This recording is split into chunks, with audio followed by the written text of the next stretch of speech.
Olá, sejam muito bem-vindos a mais um podcast Segredos de Justiça, onde o mundo jurídico vira resenha.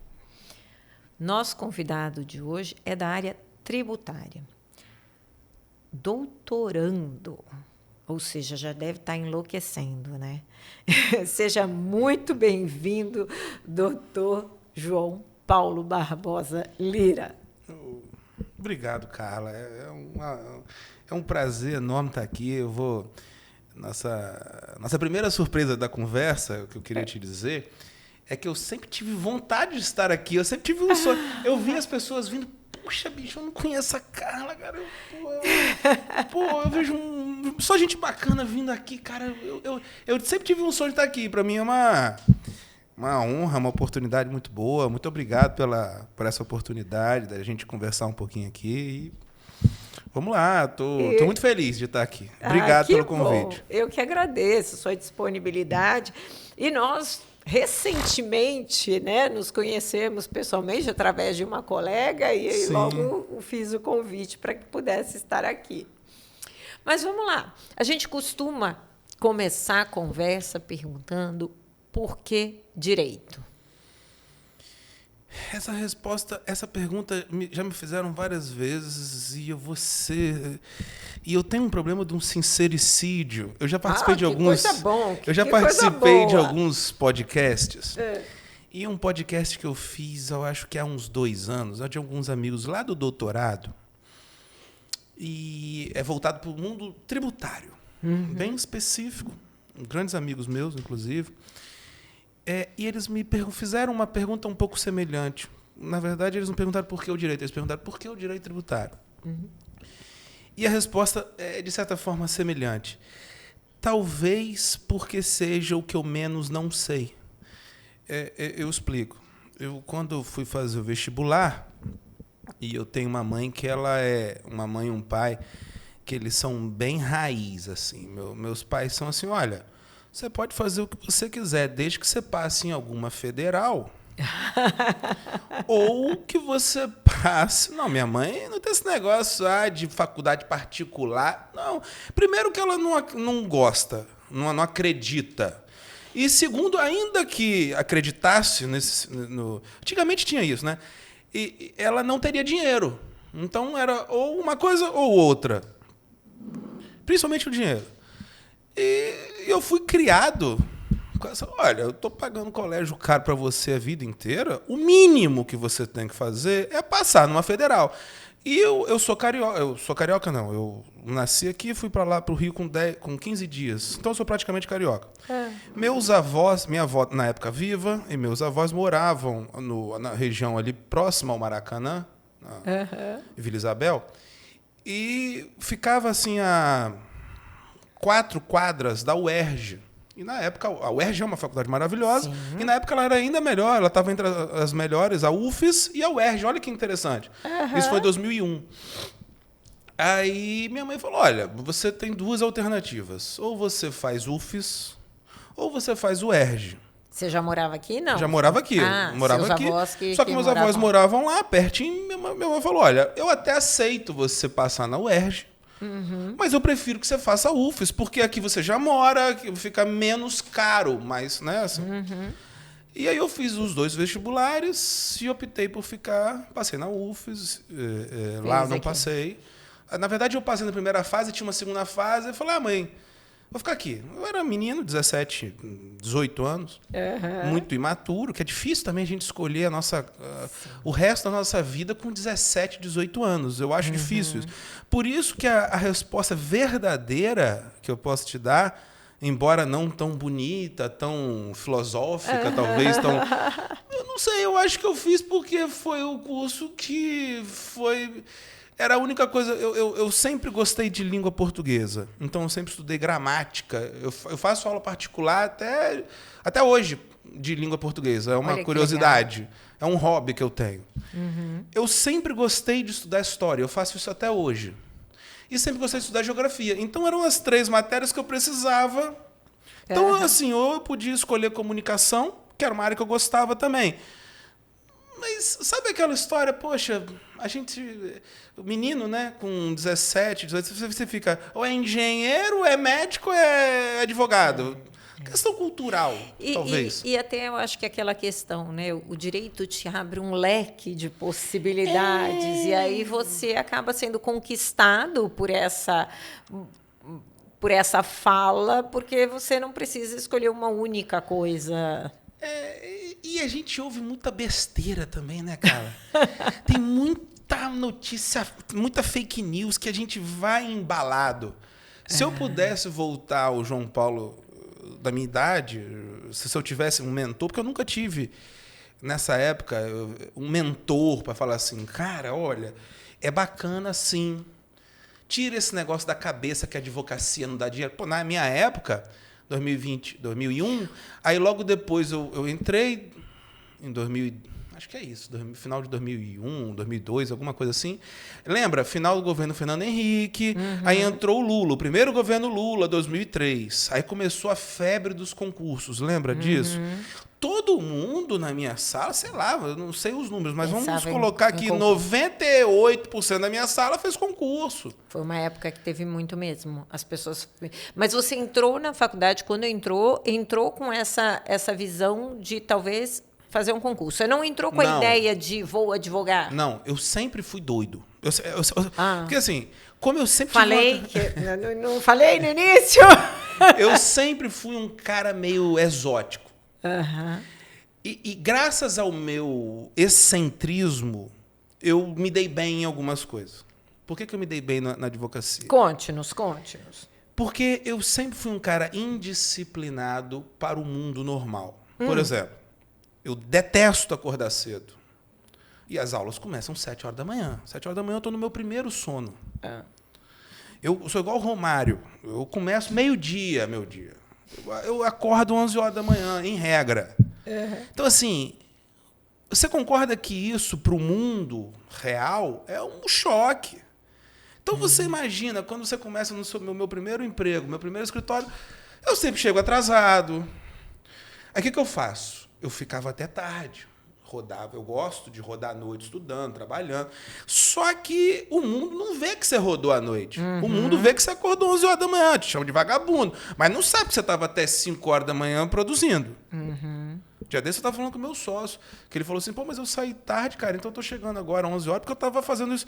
O mundo não quer saber disso. O mundo quer saber que vai te ligar 8 horas da manhã e você vai atender o telefone. Eu demorei para entender isso. Só que eu achava assim, bom, já que eu sou um nerdão, porque eu sempre fui nerd, sempre fui estudioso.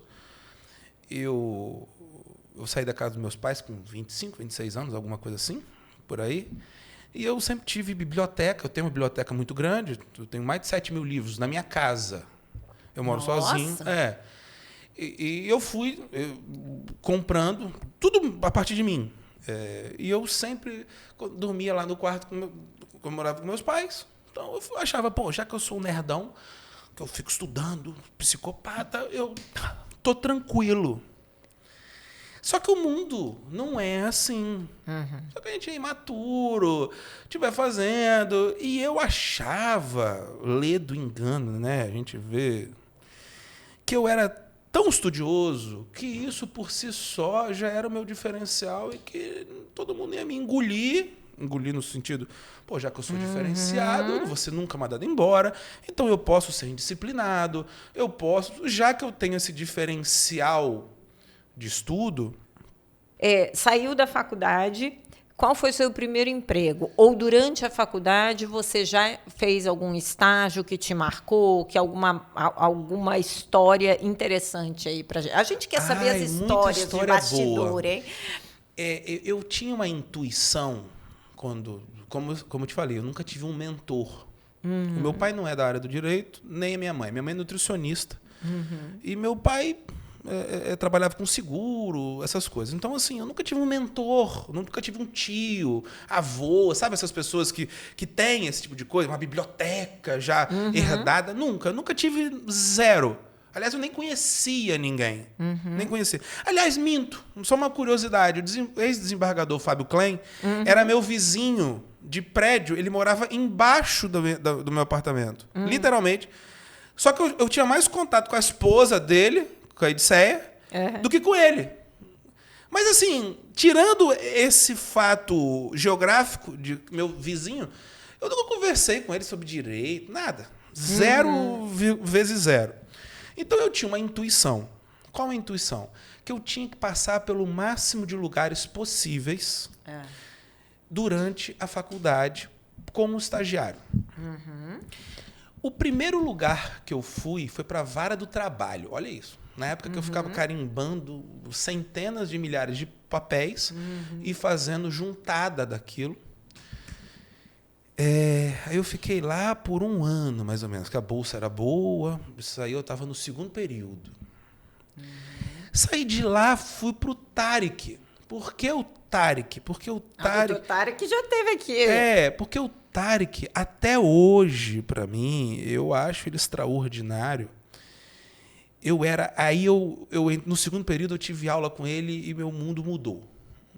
Assim, eu acho que aliás, um abraço para ele.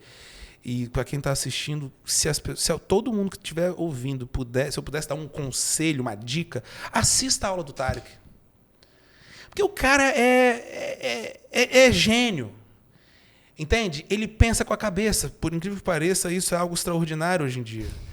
Porque tem gente que acha que dar aula é pegar um livro, fazer um resumo e vomitar o que está no livro. Isso não é dar aula, porque se isso fosse dar aula, qualquer pessoa alfabetizada lê o livro, né?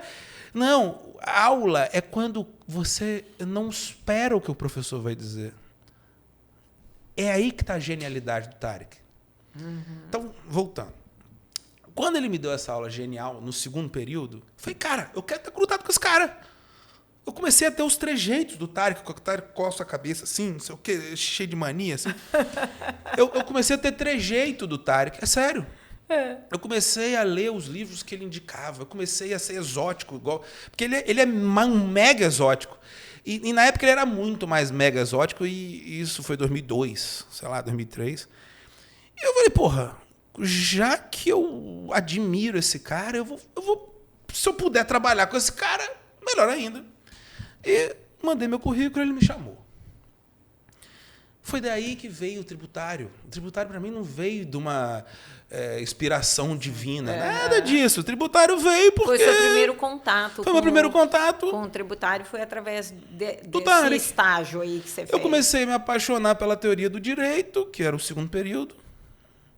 Vi que tinha uma ligação forte com o direito tributário. E para quem gosta de estudar, o tributário é lindo.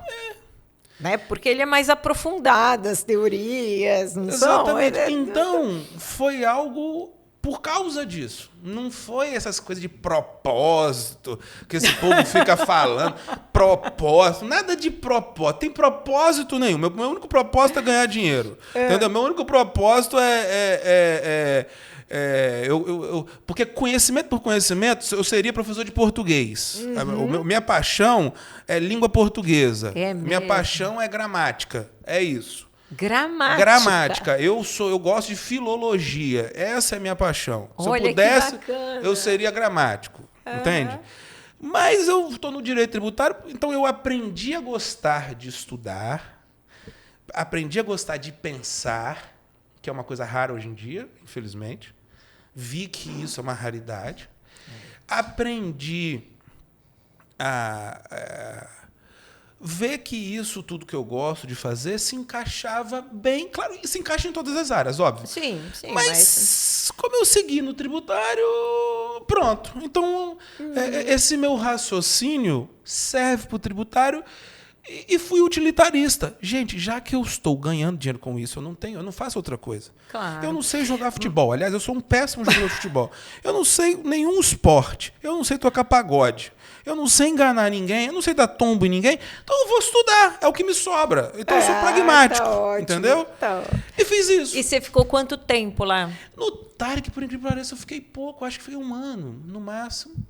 Porque eu tinha essa intuição de que você deveria. Eu tinha que ficar rodando igual E passou mais por uma onde? pirueta. Fui pro Brum do Dr. Geraldo, do Ricardo Brum, que era do pai dele. O pai dele tá vivo ainda, Dr. Geraldo. Ricardo, um cara maravilhoso também. Aprendi muito. Só que era um escritório grande. E por intuição, tudo intuição. Falei, poxa, eu acho que... E eu tinha lido na época umas coisas. Antigamente a internet era um pouco mais restrita. Tal, que o legal... Em São Paulo tem muito isso, né? Os escritórios boutiques. Sim. E eu lia sobre isso. Eu falei, porra, vou procurar um escritório boutique. Seja lá o que isso for, né? Eu era um moleque. E caí de paraquedas num cara que também revolucionou minha vida, que é o Dr. César Piantavinha. Não sei se você conhece ele. Aliás, um abraço para ele. Que é um cara fantástico. Só que ele é um fantástico que você precisa entender o jeito dele. Primeiro, ele te... Como é que eu posso dizer? Ele te assusta num primeiro momento, porque ele é duro, ele é só que justo. Só que ele é extraordinário também. E ele me deu muitas oportunidades. Por exemplo, quem que você conhece, um estagiário, sei lá, eu estava no 7º período, 8º período, ele me dava oportunidade de despachar processos no TRF2. Ele me dava oportunidades de ir com ele às sustentações orais. Ele me dava oportunidade de... Porque ele sempre falou isso. Você protocolou, meu amigo? Você voltou com um protocolo, isso não serve para nada. E me dava vários esporros, isso me impulsionou demais. Tem que acompanhar e impulsionar. Não serve para nada. Advogado bom, protocola, acompanha o processo, faz concluso, despacha com o juiz e me dá a decisão e cumpre. Esse negócio de protocolou e voltou, eu vou te dar esporro se você fizer isso. E antigamente, no papel físico, lembra? Sim. Você fazia um agravo no TRF2, você tinha que ir lá. Tinha que ir lá e depois ia para a distribuição. Dessas todas, desse período todo, qual despacho mais marcou a sua vida? Qual sustentação mais marcou? Eu tenho. Essa foi muito engraçada. Eu não vou dar o nome do santo, que eu não posso falar. Não. Fale o que você quiser. Mas era uma juíza, até daqui, capixaba. Bonita. Isso eu fico com vergonha, mas hoje eu falo de boa. E era para despachar uma liminar no mandado de segurança. Eu era um franguinho. Eu estava naquela... Eu não sei se você lembra daquela carteira que era de plástico, mas aquele plástico grande e macio. Você lembra de uma carteira provisória que existia? Não. Era uma carteira entre a carteira durinha, essa que nós temos, e a nada. Era uma carteira, tipo carteira de estagiário mesmo. Não. A de estagiário era durinha. Era no bacharel que você fica nesse... Eu tinha passado na OAB, aí eles me davam uma espécie de provisória. Entendi. Tipo uma carteira de identidade, molinha, só que grande, assim. E eu estava naquela, eu tinha 2 meses formado. E eu fui despachar com uma juíza. E eu, assim, né, gente... novinho, né? Não entendia bulhufas do que estava falando e fingindo que estava entendendo. Esse é o problema do novato. Né? O novato não fala assim, eu não sei nada do que está falando. Mas não, eu peguei aquele modelo, fazia a cara de, nossa, eu sabia nada. E fiquei, na cabeça. Eu tenho que falar isso. Eu não entendia nada do que estava falando. Mas eu gravei. Menino, sei lá, 20 anos atrás... A doutora fulana vai atender o senhor. Quando eu cheguei, juíza federal, eu cheguei, olhei para a cara dela, era uma mulher muito bonita, muito exuberante.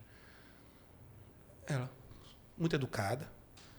Tudo bem, doutor, boa tarde. O senhor pode falar. Quando ela disse isso, eu olhei para a cara dela, eu não sei falar mais nada com essa mulher. Eu travei, eu suava, minha mão molhava. Eu falei, doutora fulana, a senhora me perdoa, mas... Eu esqueci do que eu ia falar para a senhora. Eu achei a senhora muito bonita. A senhora me perdoa. Eu falei. Você falou? Eu falei, eu vou muito sincero. Eu achei a senhora muito bonita. Eu esqueci tudo o que eu ia falar. É para despachar uma liminar, mas eu não sei o que eu tenho que falar. A senhora me desculpa. Eu vou levantar e vou embora. Eu fiz isso. Levantou e foi embora. Levantei e fui embora. Eu tenho vergonha até hoje. E a liminar no fim? Ela me esculachou ainda. Mas é verdade. E a minha primeira... É o que eu digo sobre sustentação oral. eu vejo muita gente que hoje eu faço quase que com uma vez a cada 15 dias, talvez, no tribunal. Se torna algo mais natural. Mas a primeira, a segunda sustentação, a gente sempre lembra. A primeira também foi no TRF2, eu acho que eu trabalhava com o Dr. César Pentavinha. Se não, aí depois do César, no César eu trabalhei lá tudo como estagiário, saí de lá tipo assim, no 10º período. Fui para o Fiorotti, que foi meu mentor. Aí, a partir daí, foi meu mentor. Entendi. Alexandre Fiorotti, não sei se você conhece, um grande advogado, um grande amigo. Doutor José Arciso Fiorotti, que era o pai, infelizmente faleceu. Mas eu ficava na área tributária junto com o Alexandre Fiorotti. Tinha outras pessoas maravilhosas, que é o Júnior Fiorotti, a Carla, que são irmãos, né? E tinha o doutor Fiorotti, que era o pai. O doutor Fiorotti faleceu e eu tive mais contato com o Alexandre. E aí, sim, eu comecei a ter um mentor que me ajudava, que me orientava, tal. Então, eu não sei se foi no Fiorotti, acho que foi no Fiorotti porque eu já era advogado. E eu tinha que ir no TRF2 para fazer uma sustentação. Meu Deus do céu, eu suei tanto, eu gaguejei tanto, foi uma coisa terrível. Mas é normal, gente, qualquer primeira vez de qualquer coisa, você vai ser terrível. E você lembra o caso? Não lembro. Eu sei que eu chamei desembargador de juiz. Eu sei que... Foi chamada a atenção? Não foi chamada a atenção, não. Eu lembro que até o presidente deu uma risadinha. Ô, doutor, não é juiz, não, é desembargador. Falou, aí isso só piora a situação. Na época eu não era terapeutizado, então eu fui para casa chorando, achei que eu era o pior do mundo. Hoje, é muito fácil, depois de anos, a gente olhar para trás e falar assim, isso é normal, a gente precisa passar por isso. Na época, a gente se sente... Só que eu conheço pessoas que travam, que param, que desistem da profissão por conta disso. Mas olha que loucura. Você só vai ficar melhor, você só vai aprimorar se você passar por isso. A pessoa que diz que faz o primeiro despacho com o juiz perfeito é mentiroso. É mentiroso. A pessoa que diz que a primeira sustentação dela foi toda pensada e toda... é mentirosa. Ponto. Você acha que melhorou sendo virtual? Não. As pessoas ficam. Não, mas as pessoas ficam mais seguras por estar sentado no seu ambiente. Fica. Eu acho. Eu já fiz sustentação oral. No Tem mais frieza, né? Claro que te dá mais confiança, né? Eu fiz 2 sustentações orais, porque eu advogo para um sindicato aqui do Sindicato de Servidores Públicos, e eu fiz 2 sustentações orais no CNJ.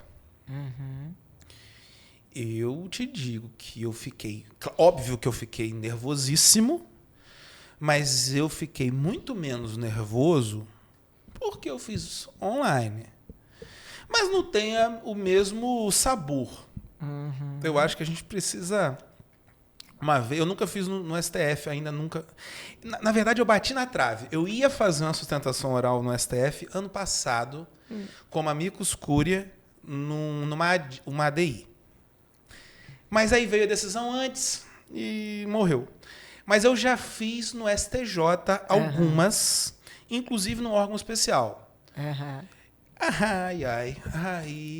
Só que assim, depois do tempo, alguns anos, eu hoje em dia, quando as sustentações orais são muito importantes, eu contrato um professor de oratória. E, aliás, eu sugiro aqui... Olha que legal. Eu não ganho nada com isso, tá, gente? Eu não tenho cachê, nem nada, mas eu vou dar uma dica para quem quiser. É o professor Reinaldo Polito. Ele é famoso nacionalmente. Famoso. Eu tenho o contato dele e toda vez que eu preciso... Uma aula, por exemplo, no doutorado. O meu orientador é Humberto Ávila. Quando eu dou uma aula na disciplina dele... estilo TED Talk, a disciplina. Então, você precisa falar, no máximo, até 15 minutos. Se você falar 16, você perde ponto. Se você falar 14, você também não é bem visto. Então, você tem que programar a sua fala para falar ao estilo TED Talk por 15 minutos. 15 minutos, encerra. Então, você tem que fazer chover em 15 minutos. Isso não é fácil. Às vezes, um assunto complexo em 15 minutos... Você precisa treinar, se você quiser fazer uma boa apresentação. Lógico, tem gente que faz apresentação ruim. Mas uma boa apresentação. E quando são nessas situações especiais, eu contrato a consultoria do Reinaldo Polito. Aliás, olha que legal. Sugiro que todo advogado leia Oratória para Advogados, do Reinaldo Polito. É um livro vermelhinho. Que legal. Até da OAB São Paulo, um negócio assim. Não ganho nada com isso não, tá, gente? Eu sei que é bom. É muito legal. Bom. Bacana. Eu sugiro. Sim. Então, eu já fiz, sei lá, umas 5 consultorias com ele. E uma coisa que eu digo para todo mundo: cara, você só vai aprender a fazer sustentação oral fazendo sustentação oral. Sua primeira sustentação oral no STJ também bateu nervosismo? Demais. Foi na sessão. Nas 2 sessões. Mas aí você já estava experiente em fazer em outras. Nem tanto. Foi uma loucura. Isso foi em 2011. Eu me formei em 2008. Então não tinha tanta experiência assim. Era uma discussão. Olha que loucura, gente. Na época, não, até hoje, né? Embargo de divergência. Eu consegui o conhecimento dos meus embargos de divergência. Era um valor muito considerável de um cliente. E os ministros falaram: não, concordo, vamos julgar. E me deram a fala. E no STJ, para quem conhece, parece um anfiteatro, assim, né? É um buraco, assim, né? A gente fica assim no meio. A fala reverbera. Não, e pior, sozinho. Porque aqui eu tô em Vitória, tem, né, amigo, tem não sei o quê. E no STJ, sozinho, eu ficava no hotel ali, peguei, fui lá. Eu tenho uma curiosidade da STJ, que às vezes eu fui muito um período no STJ, assisti. E, aliás, é uma outra dica que eu dou. Assistam sessões, pessoal. Vocês precisam ir pros órgãos, principalmente o pleno. Toda quinta-feira tem julgamento aqui no tribunal. Vai lá. Vai lá assistir, porque normalmente são boas sustentações orais, são advogados de referência fazendo sustentação oral. Sim. Você entende como é que é mas eu não tenho... Eu não sei o quê. Vai. É um aprendizado. Às vezes fica com vergonha de chegar lá. É um aprendizado. É nosso ambiente, né? É um aprendizado. Eu sugiro a todo mundo. Meus meninos lá do escritório... É difícil nunca ter nada para fazer, né? Mas... esse negócio de organiza a agenda, vai. Isso. É uma organização, uma disciplina. Se você quer aprender, tem que aprender. Porque você aprende muito. Eu acho que eu fiz muito isso. Então, quando eu ia para Brasília, eu falei, você ia lá para assistir. Eu vou para STJ. Só que, poxa, às vezes você pega aqueles voos horrorosos, né, da 4 horas da manhã, aí você fica com sono o dia inteiro. Aí eu lembro que eu ia eu detesto aquele voo, porque você fica com sono o dia inteiro, porque você não dorme, aí você fica igual um zumbi, com olheira do tamanho do... Detesto. Aí eu ia pro STJ, você não estava em alguma turma. Aí eu cochilava assim, né? E lá não pode, né? Eu cochilando, aí vinha um segurança, aí, doutor, tem que acordar, não pode ficar cochilando, não, doutor. Várias vezes já fiz isso. Várias vezes. Cochila, aí o cara me cutucava. Mas hoje, dizer que eu não fico com medo, claro que eu fico. Com as pernas bambas. Claro. E até faz parte do processo. Tem que ter as pernas bambas. Você se emociona com clientes? Emociono. Conta pra gente uma história que você se emocionou muito. Emociono. Assim, eu advogo para esse sindicato, são causas grandes. Eu advogo no coletivo. E são causas que machucam grupos grandes de servidores. E assim, eu acho que todo advogado, em maior ou menor medida, por mais profissional que queira separar as coisas, você pega... Muitas vezes você leva determinadas injustiças, porque você vê uma pessoa, às vezes... poxa, uma servidora aposentada que está com câncer. Isso já aconteceu. Para ela receber um direito de promoção que está na lei. Entende? E ela está fazendo parte daquele grupo de tantas pessoas. E aquele processo é o processo que você sobre o qual você está ali sustentando. E esse negócio vem, sabe assim? E muitas vezes, né, não estou falando aqui, mas julgamentos, infelizmente, às vezes os julgamentos saem da letra da lei, né, saem do direito, partem para questões políticas, etc., que saem da sua alçada, né?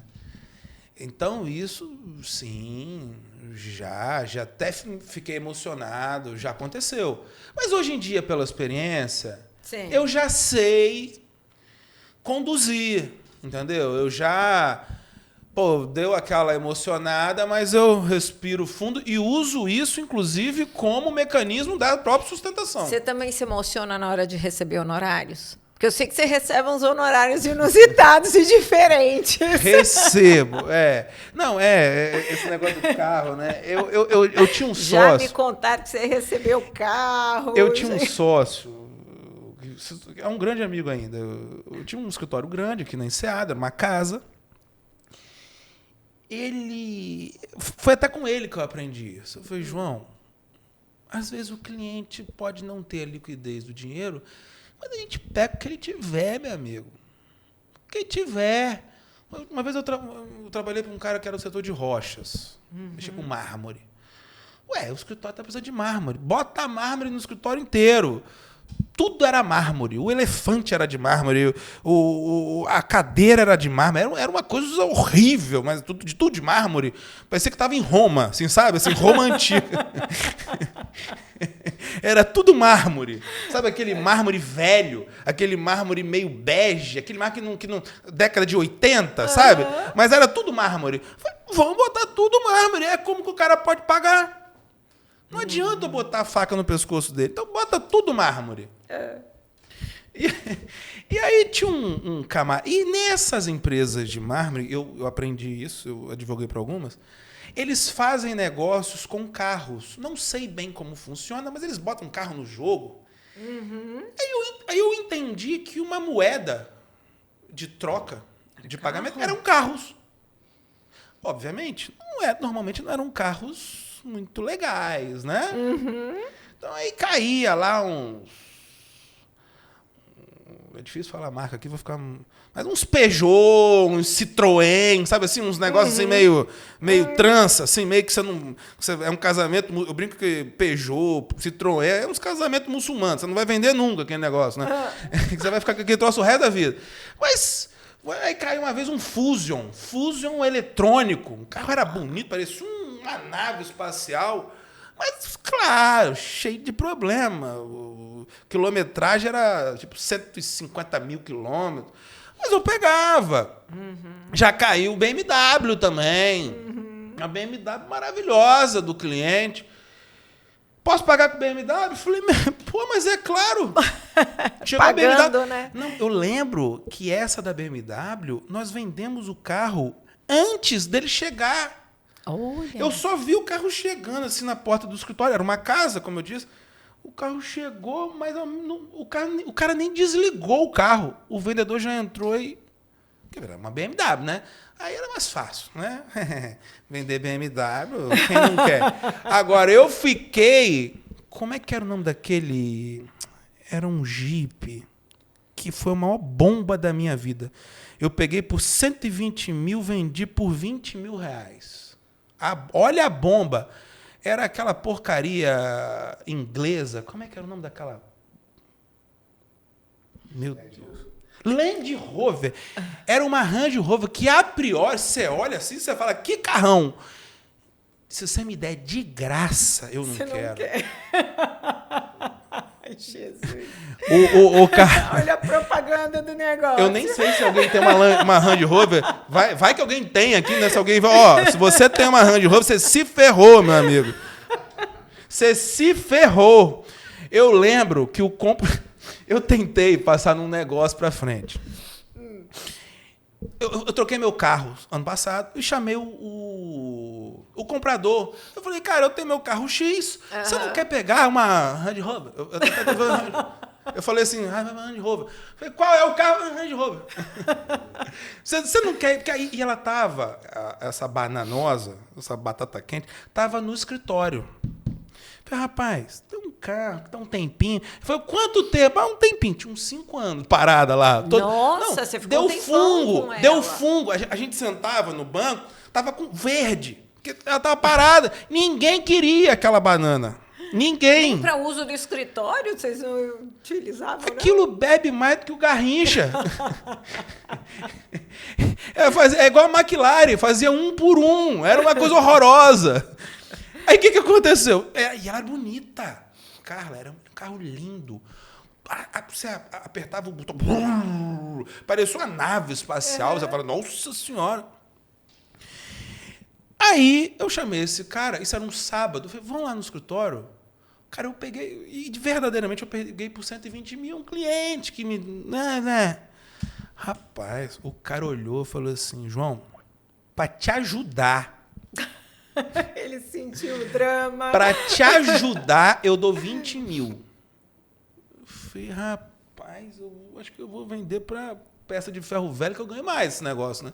Moral da história. Não, aí não pegou, porque estava cheio de problema na documentação, que eu descobri depois. Então, assim, uma bomba. Mas já peguei muito carro. Esse Fusion, inclusive, Fusion eletrônico, era todo... Era 2016. Era um carro muito bonito também. Mas também uma bomba. Era um casamento muçulmano, assim. Aí eu... Mas posso dar uma outra dica, Carla? Pode. Não acreditem nesse papo de que cliente não tem dinheiro. Se vocês conhecerem um empresário que fala assim, tô com dinheiro, vocês me falem. Eu não conheço. Você vê os empresários, por exemplo, vamos dizer, setor de transporte. O cara compra 10 caminhões por mês. Cada caminhão custa R$1,5 milhão. E está comprando 10 caminhões por mês. Mas se você chegar para esse cara e pedir R$10 mil num processo, tá caro, hein? É assim mesmo. Não é assim? É assim mesmo. Se você chegar para um grande industrial, X, não importa. Se ele não disser que tá caro, desconfie. Aí vem uma pergunta, uma curiosidade, com esse monte de golpe aí de advogado. Eles são difíceis para pagar os honorários, querem dizer que está caro, mas no golpe cai fácil. No golpe, né? cai fácil. Eu falei, eu tenho que aprender, eu tenho que fazer um curso com golpista. Porque sabe por quê? Porque, sendo honesto, o cara diz que tudo tá caro. Às vezes, Carla, não sei se já aconteceu na sua vida... Às vezes a gente se compadece, claro, que na situação. Tô brincando, a gente fala e tal, mas... Carla, já deve ter acontecido na sua experiência profissional. Às vezes você tem lá o contrato. 20% do suposto benefício. Tá? Aí você fica ali 15 anos naquele processo, contando com os 20% que está aqui no contrato. Eu tenho um contrato aqui e tal. Quando chega o possível benefício, o cara fica chateado contigo porque tem que pagar 20%. Não, mas vamos renegociar? Renegociar. Mas espera aí, assim. Cara, mas tá no contrato. Você vai renegociar o quê? O contrato já foi negociado. Agora, conta pra gente aqui esse seu desafio de estar à frente do Instituto Capixaba de Direito Tributário. Ai, que pergunta boa. Que bom. Essa pergunta é importante. Como eu falei, eu sempre tive uma questão ideológica muito forte. E uma ideologia não política, não de lado, mas do conhecimento. Eu sempre acreditei nisso. Eu sempre acreditei, por exemplo, que todo mundo tinha que entender muito de gramática. Sempre, porque eu sempre tive uma convicção que quanto mais gramática você sabe, melhor você raciocina. A gramática não é uma coisa idiota como está sendo vendida hoje, como para tudo que é colégio, ninguém ensina mais gramática, todo mundo acha besteira, análise de orações, análise sintática, todo mundo acha que a análise sintática é um grande balaio de antigamente. E não é, gente. E não é. Isso é... E o não conhecimento vai gerando outros. Isso é uma ignorância. Né? Hoje basta você produzir textos. Aí faz aquele texto horroroso. E o entendimento cognitivo, inclusive, na leitura, fica prejudicado, né? Então, assim, eu não sei em que momento que a sociedade passou a ser idiota. Passou a ser medíocre. Claro, com exceções, mas passou a ser medíocre. Dia desses, eu tomei um susto no colégio da minha filha chega, papai, olha aqui o que a professora indicou. Eles estão tendo a pachorra de indicar os clássicos resumidos. Você já viu isso? A Vilvinha virou isso aqui. What's porra is that? Eu brinco. What's porra is that? Como assim? Memórias póstumas de Brás Cubas reduzida. Dessa finura. Isso é um crime. Isso é um crime. O que estão fazendo... Já questionei muito escola por conta O que estão fazendo... Você abre um jornal, XYZ, é cheio de erro. É cheio de erro de português. Você pega... Como que o cara pega o Memórias Póstumas de Brás Cubas e faz um resumo facilitado? Resumo facilitado.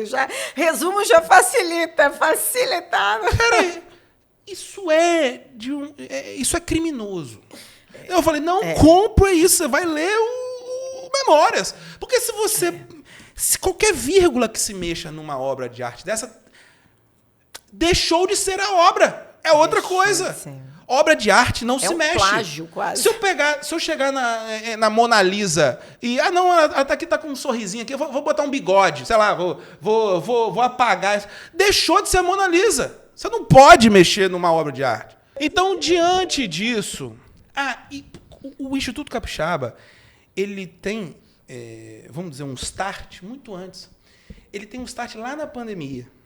Quando eu vi aquelas lives absurdas, que não falavam nada com coisa nenhuma. Você lembra disso? Uhum. O clique aqui e saiba mais. Eu tenho pânico disso.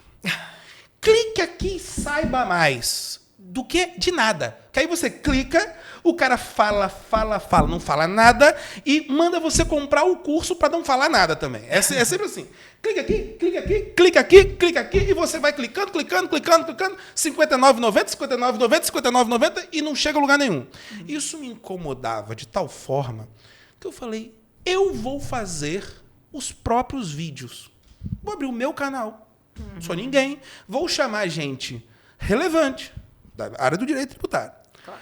E vou fazer lives que eu gostaria de assistir dos outros. Que os outros dizem que vão fazer e não fazem. E não fazem. Uhum. Olha, Carla, por incrível que pareça, foi um sucesso. Eu abri meu canal. Que bacana. E eu comecei a chamar os professores que eu admiro, que eu sei que teriam conteúdo. E eu falei pra gente, olha, eu não quero vender curso, eu não quero vender nada, eu não sou youtuber, eu não estou querendo monetizar, eu sou advogado. Eu quero transmitir conhecimento. Claro que no início todo mundo fica de pé atrás.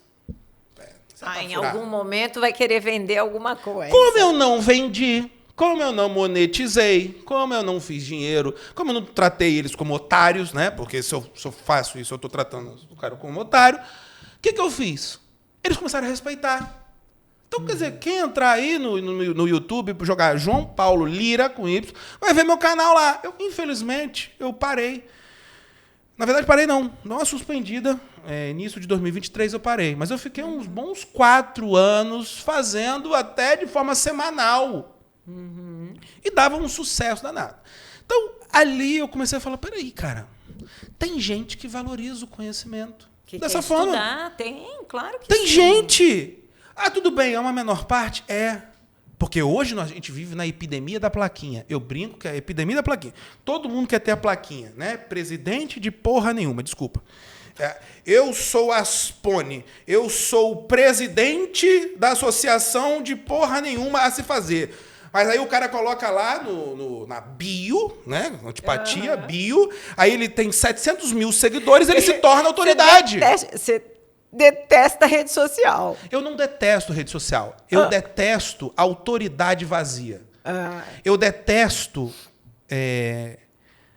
Eu brinco, eu detesto a pessoa Ruffles. Sabe a pessoa Ruffles? Batata Ruffles, que é desse tamanho, quando você pega, sobe isso aqui.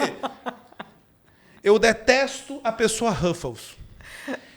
Eu admiro pessoas que trazem o networking a reboque do conhecimento. Bacana isso. Eu admiro pessoas que têm autoridade a reboque da relevância dela. E não porque ela é autoridade, porque tem 1 milhão de pessoas. Tá, até 1 milhão de pessoas. Tem gente aí que fica contando piada idiota, tem gente que fica tirando cravo de nariz e tem 1 milhão de pessoas. Tem gente que tem mulher que fica de biquíni e tem 1 milhão de pessoas. Tem gente que... Gente, vamos parar com essa idiotice. Não é porque você tem um monte de seguidor que você é uma autoridade no assunto. Isso não existe. Só que hoje a gente vive isso, né? Dia desse eu estava vendo um idiota falando sobre comportamentos red pills, né? Agora é moda. Red pill. Que a mulher é isso, que a mulher... Aí você vê... Você é psicólogo? Não. Você é formado em alguma coisa? Você é antropólogo? Você é... Qual é a sua base teórica? Qual é a sua base de conhecimento?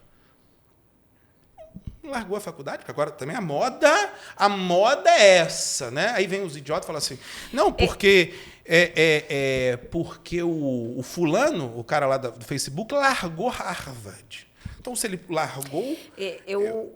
Eu não discordo que todo mundo tem algo a nos ensinar. A gente aprende com o ser humano e tudo mais. Mas é o que você falou. O excesso, a impressão de que você está acima de qualquer necessidade de conhecimento, de aumentar o seu estudo, é preocupante, né? Então, nessa perspectiva, o Instituto... Eu cheguei para os meus amigos, Priscila, Ramon e o Rostanho. Falei, gente, vamos fazer um instituto verdadeiramente pelo conhecimento? A questão cultural capixaba, vai todo mundo achar que nós vamos ser um grupo político de lado A ou lado B. Uhum. Deixa achar. Sim. No estatuto está claro o nosso impedimento. Não por mim, mas por pessoas que virão. Eu estou presidente. Daqui a pouco vai ser Priscila, daqui a pouco vai ser Ramon, daqui a pouco o Rostanho, daqui a pouco o XYZ. Então a gente precisa ter um regramento. Uhum. De preferência que mantenha essa ideologia. Porque em São Paulo tem tantos institutos que não tem lado de OAB. Até onde eu sei. E é importante ter essa isenção também, porque qual é o perfil? Eu estudo, é o conhecimento. Exato. Então, veja, tanto você teve no último, você viu que lá tinha o Procurador-Geral da Fazenda e ele falou o que ele quis. Sim. Lá tinha o subsecretário da Fazenda do Estado do Espírito Santo. Ele falou o que ele quis, da forma que ele quis, no tempo que ele quis. Ali tinha o Procurador-Geral do Estado, o representante do Procurador-Geral do Estado, sim, o doutor Gustavo. Ele falou o que ele quis. Auditores falaram o que quiseram. A professora Marta, que é advogada, sim, falou o que quis. E a doutora Omara falou o que quis. Então, veja. Eu posso discordar. Claro que cada um pode discordar. Mas a ideia é essa. É um ambiente para fomentar essa discussão, esse pensamento crítico. Carla, até. Eu não preciso puxar sardinha para ninguém. Eu não represento ninguém ali. Isso é o mais legal, bacana, do Instituto. Muito bom. Entendeu? Eu acho... E você foi um dos fundadores, então. Somos 4. Então, e está fazendo, talvez, o sucesso do Instituto, que muita gente está se associando, muita gente está vindo conhecer... É exatamente esse. Porque nós não somos grupo político, nem de OAB, nem de associação, nem de X, nem de Y. Uhum. Não temos interesse. E isso parece que causa um desconforto em muita gente, porque fica todo mundo achando que nós temos que ir para um lado ou para o outro. Em que momento vocês vão apoiar quem? Se ficarem esperando isso, vão cair do cavalo, porque não vamos apoiar ninguém. Vamos continuar chamando todas as instituições. Então já chame advogados interessados. Todos os advogados, por favor, da sua audiência qualificada aqui, Carla. Quem quiser conhecer o ICDT, tem o site Instituto Capixaba de Direito Tributário. Entrem lá, conheçam, vá aos nossos almoços, palestras. Fantásticos. Nós estamos fazendo aí uma média aí a cada 2, 3 meses, nós estamos fazendo encontros. Nós vamos fazer um congresso de direito tributário. Nós vamos fazer eventos menores, in company, eventos temáticos. Então, por exemplo, até o Vinícius falou, o pessoal do agronegócio. O pessoal do agronegócio, com a reforma tributária, está perdidíssimo. Aliás, não é só o pessoal do agronegócio. Está todo mundo perdido. Não é só do agronegócio. O agronegócio é porque ele falou. Mas o pessoal está perdido. E eles têm, um público que tem interesse de fazer, vamos fazer um evento aqui para 40 empresários, 50... nós vamos falar só para esse setor. Comércio exterior.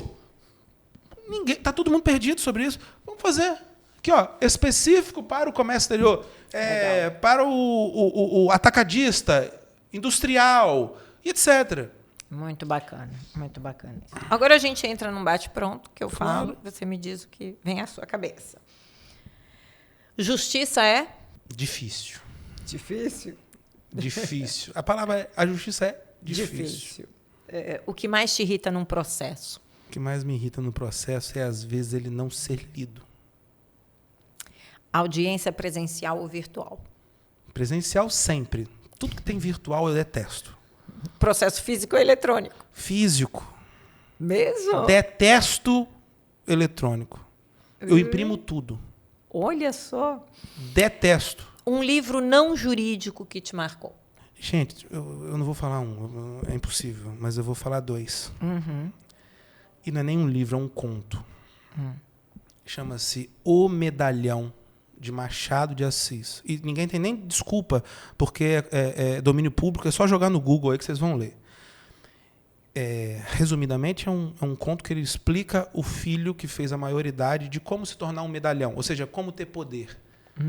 É uma coisa extremamente sofisticada dele explicando a vida ao filho em umas 9 páginas. Acho que isso tinha que todo mundo ler várias vezes ao longo da vida. O Medalhão, de Machado de Assis. E o segundo livro, obviamente, Dom Casmurro, de Machado de Assis. Aliás, leiam Machado de Assis, gente. Maravilhoso. Leiam essa de Queiroz. Leiam Monteiro Lobato. Aliás, Monteiro Lobato tem um livro chamado A Arca de Gleire, em que ele troca correspondências sobre a evolução filológica dele ao longo do tempo. Monteiro Lobato era um grande filólogo. Ele se preocupava com as construções linguísticas. Sim. E para quem gosta da língua portuguesa, para quem gosta de orações, para quem gosta de análise sintática, Monteiro Lobato é extraordinário. Se não fosse advogado, seria? Professor de português. De gramática. Gramática. Doutor, muito obrigado por esse bate-papo. Adorei nosso bate-papo. Acho que a gente tinha que fazer mais uns 3, pelo menos, para tanta história, tanto conhecimento. Carla, eu que agradeço. Eu estou muito feliz. Se você quiser me chamar outras 200 vezes, eu venho. Porque tem muita coisa, principalmente para falar do mundo tributário, das coisas que aconteceram. Mas foi muito legal. Acho que nós ficamos 1 hora aqui, né? Quase isso. Gostei muito. Estou muito feliz, estou muito honrado. Muito obrigado. Que bom. E para vocês, não esqueçam de curtir, compartilhar. E se tiver uma boa história, comenta aqui embaixo que eu quero saber. Até a próxima.